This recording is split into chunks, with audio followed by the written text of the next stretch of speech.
Fundamentally, the self is one's conscious awareness of reality.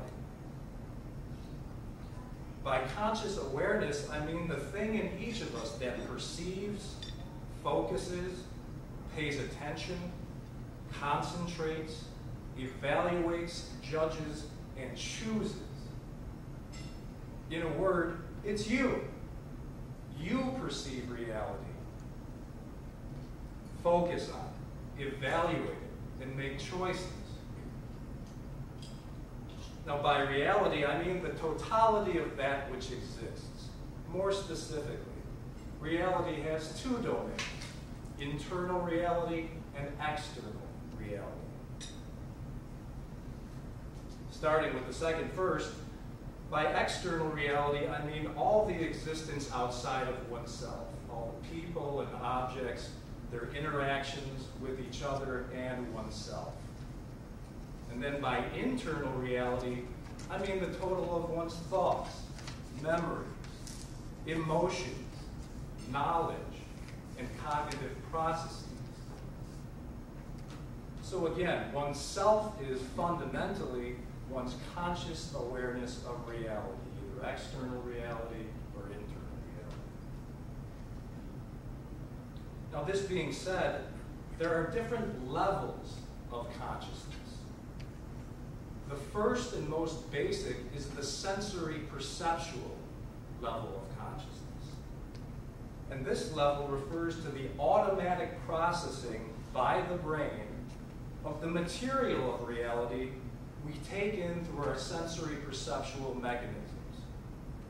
For example, we open our eyes and we see. And that sight is part of our conscious awareness and experience. It's automatic. You have no choice in the matter. Now, once your eyes are open, you have a choice to focus on any number of things, but that's a slightly separate issue. The primary point for understanding the automatic level of awareness is that, in this example, if one has a functioning brain and eyes, opening your eyes automatically results in sight. You have no choice, you just see. And this, of course, is true with all the other material you take in through your ears and your nose and all the other senses that you have. All that material is taken in and automatically processed by your brain. However, conscious awareness for man is not just a passive screen onto which reality projects itself. When we open our eyes, we do see, but the important question for man is, what do we think about what we see? How do we evaluate and or judge what we see?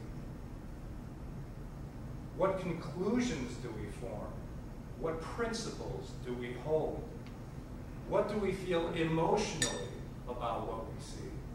And ultimately, what do we do behaviorally on the basis of our evaluations and conclusions?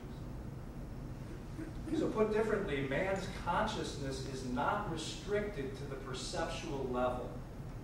Instead, man has a conceptual consciousness. We do not hold reality in our minds only as perceptual data. We also hold it in the form of ideas and concepts. Concepts, held in the form of words and language, are mental entities produced by conscious processes. They are mental integrations of concretes in reality or other concepts. Now, this is not a lecture on epistemology, and so I won't go into all the mechanics of how people form concepts. For that, you'll have to take Dr. Garmong's class. However, just to give a sense of why and how concepts are important to our lives, I'll give a couple examples.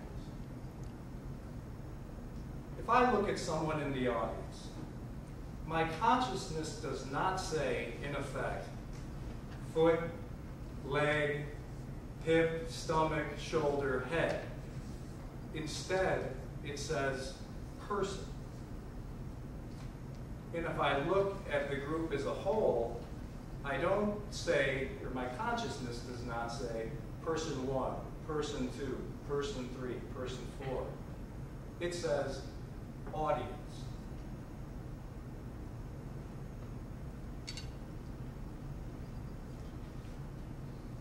Concepts integrate multiple concretes in reality into a single unit. And this enables our minds to process vast amounts of information in a short amount of time. So that's one value of concepts to our lives, integrating vast amounts of information into a single idea, which we can then link with other ideas and process even more information. Now, to highlight another value of concepts, consider these concepts. City, county, state, country, continent, planet, solar system, galaxy, universe. Notice what happens mentally as you go from one context to the next in this sequence. One's mind extends beyond the range of the immediate environment into realms of reality one may have never seen, at least in their entirety, or directly experienced. Yet, we are nevertheless able, at a minimum, to grasp the existence of such things despite not having fully or directly experienced them.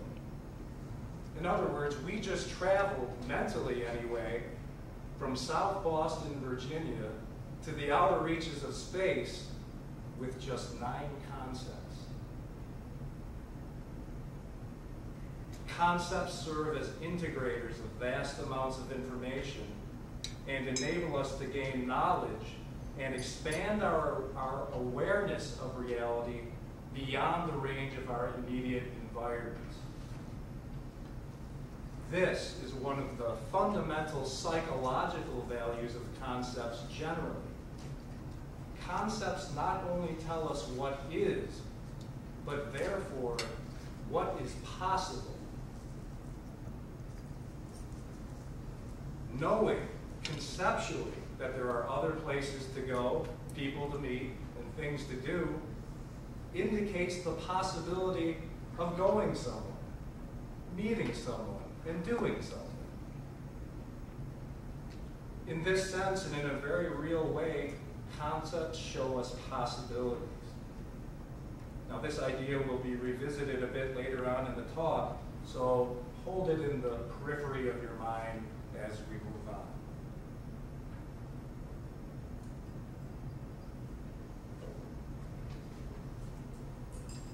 While concepts serve these incredibly valuable functions in our lives, their development and use also highlights a fundamentally important aspect of a conceptual consciousness. Specifically, man's conceptual consciousness is also a volitional consciousness. Volition means free will. And free will for man is the choice to think or not to think. Now, by think, I don't mean just take in and process data or information. Our sensory perceptual mechanism at the level of consciousness and our brains provide a great value in their ability to automatically process the material of reality. However, man's consciousness, as noted earlier, is not just a passive, automatic processor of such material. It is active, by which I mean that we each can consciously and intentionally direct our awareness and our focus, and we do so by choice. Specifically, we have the choice to raise or lower our conscious awareness. We can focus our attention, concentrate, evaluate, conceptualize, and ultimately plan a course of action toward a particular purpose or goal.